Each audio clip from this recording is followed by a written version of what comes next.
Olá, igreja, tudo bem? Nós estamos retornando ao estudo da primeira carta aos Coríntios. Hoje iniciaremos o capítulo 7, que fala sobre casamento, celibato e também sobre pessoas solteiras.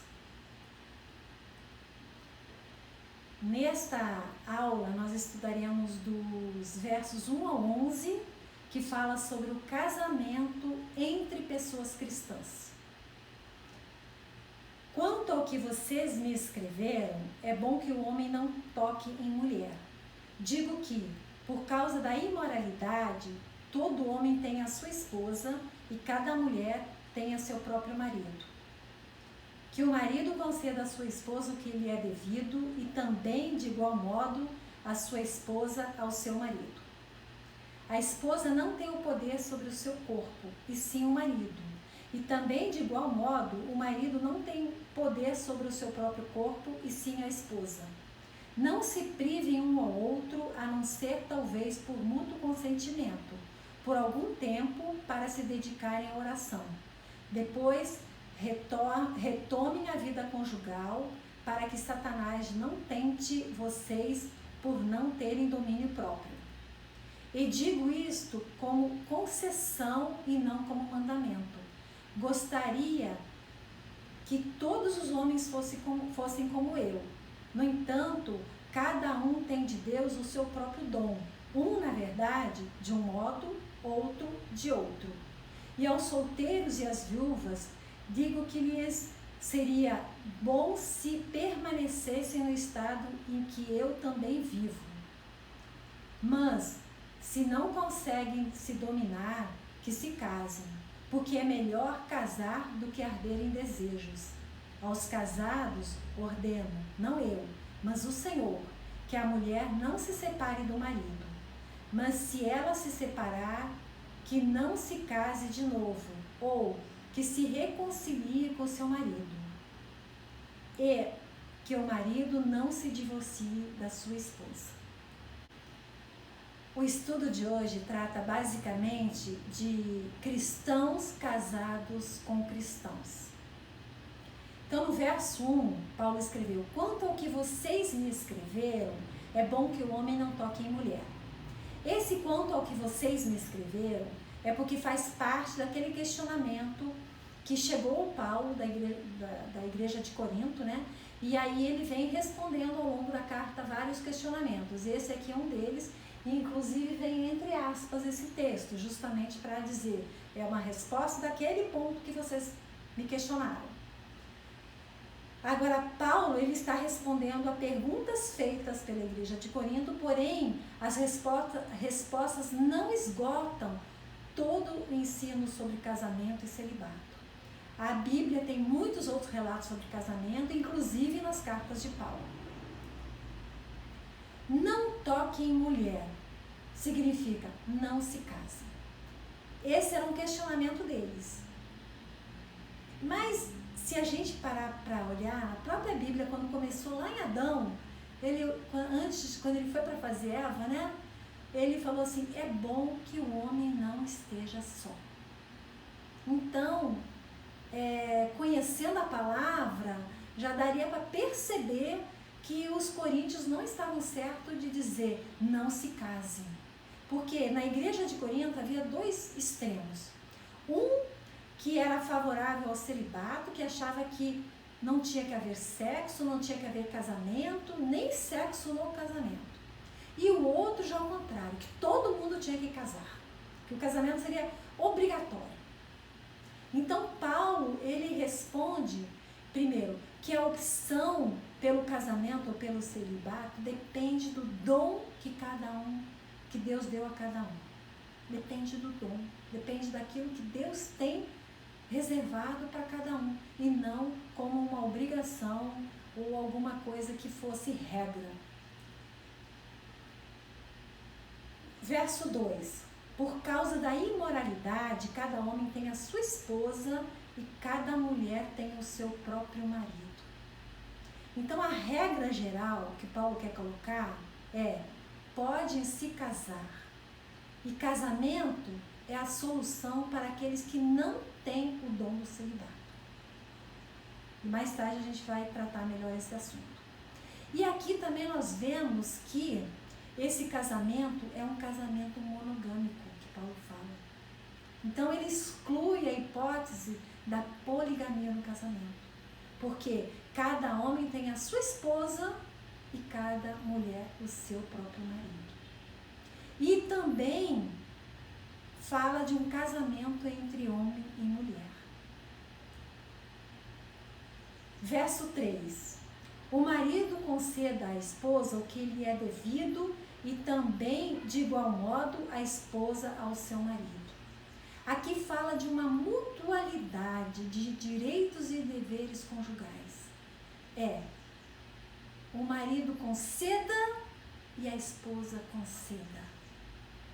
É uma coisa que envolve os dois, não é só de uma parte, porque na época havia muito, a sociedade coríntia, ela era muito machista. Então aqui Paulo está colocando de uma forma mais igualitária. E também ele fala da satisfação mútua na área sexual entre o marido e mulher no matrimônio. Isso é importante. Às vezes a gente acha que a Bíblia está tratando disso, porque a Bíblia é completa. Ela é o manual do cristão. Às vezes a gente não tem coragem de falar isso para um filho. Né? A orientação sexual é importante que os pais passam para os filhos no modelo como Jesus nos ensinou, para que eles não venham aprender lá fora, né? Mas às vezes os pais ficam com vergonha disso. Mas a Bíblia trata. Paulo tratou aqui abertamente. Então, por que não, né? E Paulo, ele não salienta o dever de um dos parceiros em detrimento do outro, mas os coloca no mesmo nível. Verso 4. A mulher não tem poder sobre o seu próprio corpo, e sim o marido. E o marido não tem poder sobre o seu próprio corpo, e sim a mulher. Talvez assim, a gente olhando esse texto isoladamente, nos choca um pouco, né? Ainda mais com a sociedade que nós temos hoje, onde há abusos, onde há violência, e às vezes, assim, num extremo até uma morte, né? Mas não é esse o casamento que Deus tem para nós. O casamento que Deus tem para nós é um casal unido, onde o corpo de um pertence ao outro. É nesse sentido que Paulo quis falar. Porque a palavra fala que quando a gente se casa, a gente forma um só corpo, uma só carne. Então fala de unidade. A unidade do casal, a união, é estar sempre em unidade. E Paulo evidencia o casamento a ponto de compará-lo com a relação entre Cristo e a igreja. Esse texto está lá em Efésios 5, 22 a 33. E deste texto eu destaquei 2 pontos, que é: esposas, sujeitem-se ao marido como ao Senhor. E maridos, ame a sua esposa, como Cristo amou a igreja e se entregou por ela. Então aqui fala assim: ame como ao Senhor, como Cristo entregou. Ele se entregou por nós, é um amor muito além. Então é esse tipo de amor que Deus gostaria de encontrar nos casais cristãos. É fácil? Talvez não seja fácil, mas nós temos a Deus para nos ajudar. Deus é quem nos fortalece, quem nos dá sabedoria, quem nos dá paciência. É Ele que ajuda a sustentar. No verso 7 e 5, a primeira parte fala: não se privem um ao outro. Então, dentro de uma normalidade do casamento, o ato conjugal, o relacionamento sexual precisa existir. Faz parte do casamento. E situações em que quais as situações em que o casal pode se abster desse relacionamento? a Bíblia fala ali em 7:5b, com mútuo consentimento, por algum tempo e em função de um propósito. Ali Paulo falou de oração, mas às vezes pode ter outro propósito. O importante é o casal ter um entendimento, ter respeito, colaboração, também não dar desculpa a qualquer, mas é sempre submeter um ao outro e, acima de tudo, a Deus, né? Mas aí Paulo ainda fala, depois retomem a vida conjugal. Então é por pouco tempo, é por um tempo, não necessariamente um tempo marcado, mas é até atingir aquele propósito, aquele objetivo, ou às vezes um pode estar doente também, né? Então tem que haver essa compreensão entre o casal. E Paulo, foi uma sugestão que Paulo deu a respeito disso e não foi uma ordem. Mas é um conselho que Paulo está dando para os casais. E por que é tão importante que o casal não se prive e que haja um acordo mútuo no relacionamento conjugal? Paulo fala no 7:5b, para que Satanás não tente vocês por não terem domínio próprio. Por quê? Porque a incontinência ou a carência afetiva, ela pode abrir uma brecha no relacionamento, no casamento, levando as pessoas a cometerem adultério, ou buscar a pornografia, ou buscar algo na internet, e tudo isso coloca em risco o casamento. E não é o que Deus quer para um casamento. Deus quer um casamento que seja em santidade. Veja o que Hebreus fala no 13:4. Digno de honra entre todos seja o matrimônio, bem como o leito conjugal sem mácula, porque Deus julgará os impuros e os adúlteros. Então, aqui Deus quer um matrimônio que honre ao Senhor, que seja honrado e sem mácula, que seja puro, com a pureza. Então vale a pena investir, nem sempre é fácil, mas nós temos a ajuda do Senhor. O Senhor pode nos ajudar nisso. Um casamento não é fácil. Eu tenho 27 anos de casada e a gente passa por bons momentos, por ótimos momentos, mas tem os momentos de dificuldade. Mas com a ajuda de Deus tudo é mais fácil. Casamento ou celibato? Paulo falou, gostaria que todos fossem como eu, e aos solteiros e viúvas seria bom que permanecessem no estado em que também eu vivo. Então Paulo, a Bíblia não relata se ele era solteiro ou viúvo. Alguns estudiosos, inclusive, acham que provavelmente ele era viúvo. Mas ele sentia-se contente, realizado por estar nessa posição e dedicar-se completamente à obra do Senhor. Foi um dom que Deus deu a ele. Mas no verso 7:9 ele já fala, mas se não puderem se dominar, que se casem. Então essa escolha é em sintonia com o dom que Deus colocou a cada um. Não é uma imposição, não é uma regra, não é um conselho único, mas é de acordo com o que Deus tem para cada um. E vamos ver o que Jesus fala sobre celibato. Jesus disse aos discípulos que nem todos estão aptos a não se casar, mas apenas aqueles a quem isso é dado. Então, aqui mais uma vez a gente percebe que é um dom de Deus, aqueles a quem isso é dado por Deus. Em relação aos casados, quando ambos são cristãos, Paulo exorta a ordem do Senhor. Então ele fala, ordeno não eu, mas o Senhor. Por que isso?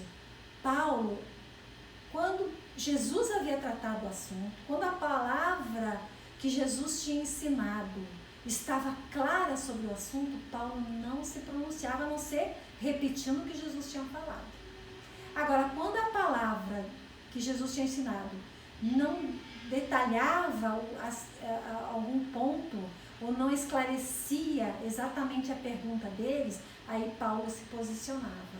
Então aqui Paulo está dizendo assim, de acordo com o que o Senhor Jesus ensinou, que a mulher não se separe do marido e que o marido não se divorcie da sua esposa. Então, vamos ver um dos locais onde Jesus fala disso. Em Marcos 10, versículos 11 e 12. Quem repudiar a sua mulher e casar com outra, comete adultério contra aquela. E se ela repudiar o seu marido e casar com outro, comete adultério. Paulo, ele não apoia a hipótese de divórcio como solução, mas reafirma o ensino de Jesus, que só considera o divórcio legítimo no seguinte caso, que está em Mateus 5,32. Eu, porém, lhes digo, quem repudiar a sua mulher, exceto em caso de relações sexuais ilícitas, a expõe a se tornar adúltera, e aquele que se casar com a repudiada comete adultério. Então aqui Jesus, esse ponto também Jesus já ensinou. E Paulo vem sempre e fala sempre com base nestes ensinamentos. Mas caso haja separação, Paulo oferece duas situações. Primeiro, 7.11a, separe e fique só. 7.11b, faça a devida reconciliação. Então, a gente vê que se Paulo está falando isso, ele sabe que com a ajuda de Deus é possível. Ele sabe que uma reconciliação é possível. Um relacionamento a dois, o que permanece é o amor. E a Bíblia fala lá que a gente vai estudar mais tarde, em 1 Coríntios 13, que o amor jamais acaba, mas ele precisa ser regado. Ele precisa ser construído a cada dia. Ele precisa ser alimentado. E quando se tem Deus, é com a ajuda de Deus. É orando, é buscando, é perdoando. Jesus nos ensina a perdoar sempre. E no casal também precisa haver o perdão. Que todo dia a gente tem que buscar o entendimento, o diálogo, né? Então, mas eu sei que a palavra de Deus, ela é completa. Então, ela tem muitos outros ensinamentos que falam disso. Então, a gente também pode buscar na palavra. Agora, para finalizar, eu vou deixar mais um versículo aqui que Jesus falou. Por isso, o homem deixará o seu pai e a sua mãe e se unirá à sua mulher, tornando-se os dois uma só carne. De modo que já não são mais um, porém uma só carne. Portanto, que ninguém separe o que Deus juntou.